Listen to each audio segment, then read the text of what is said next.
You're looking at video there of an explosion at a Consolidated Edison power plant in Lower Manhattan earlier tonight. We go now to Bob McGee from Con Edison, joining me by phone now.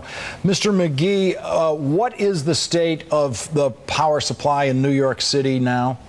Well, the explosion that your viewers are probably looking at, I can't see it, but I imagine it's one that I've seen, essentially wound up taking out power south of 39th Street in New York City. There had been a couple of networks that had been taken out before that in Lower Manhattan, the Battery Park network and the Fulton network, and that had affected, to that point, about 6,500 customers in Lower Manhattan. At the time that this incident occurred, we had about 225,000 people out system-wide. This event took out a number of additional networks, which resulted in power outages in Lower Manhattan, at least, to 250,000 people.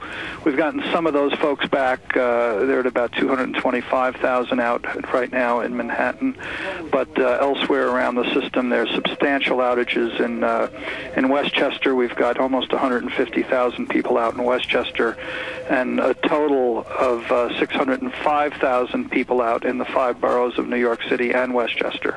To go back to the Lower Manhattan situation, is there a predicted way this power will return? Will it start to return north to south from 39th Street down, or because you have what now looks like a very substantial chunk of the island basically black below 39th Street?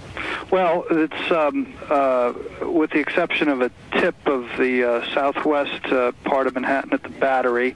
That's correct, but by and large, we'll probably see that power return more quickly than we'll see power return in other areas where there's significant tree damage and wires down, because there can be network engineers that can reconfigure our system to address some of the outages. Obviously, there'll be longer time restorations for any networks where we have equipment that's underwater. But in the outlying areas where we have wires down and trees down, and streets will have to be cleared to essentially get to those wires and address those situations, it'll probably be substantially longer. So it's fair to say that Manhattan is likely to get power back more quickly than out in Queens and other areas where it's because of downed power lines because of trees. I would say parts of Manhattan, not necessarily all of Manhattan. Those areas where substations are and facilities are underwater cannot be re-energized until such time as those waters recede and the equipment is dried out. So that's liable to take a long time in some instances to get some of those folks back. But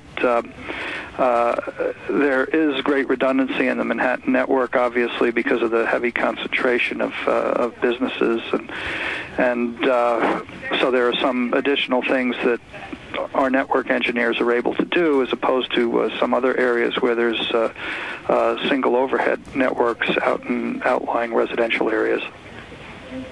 Mr. McGee, what about injuries in that explosion, or what was the effect on workers in that plant where we saw that explosion? We don't have any reports of injuries at that location. We had just received word in the last 15 or 20 minutes or so that there has been one fatality in the Brooklyn-Queens network due to a downed wire. We don't know exactly where that is just yet. We don't have all the details on that, but obviously that's the matter that's of greatest concern to us, is the safety of the public, and also of course of our own workers and the contractors and others who are coming in from other companies to assist us in the restoration. So moving ahead safely is of utmost importance. We're urging people, of course, under these circumstances to stay inside, and remember, when you do go outside, to always beware that there may be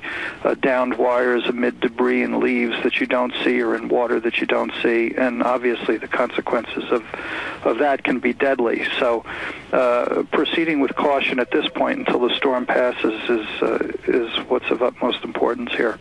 Con Edison spokesman Bob McGee, thank you very much for joining me tonight. Thanks. Coming up, the latest on the storm as it crosses New Jersey and continues to batter the East Coast.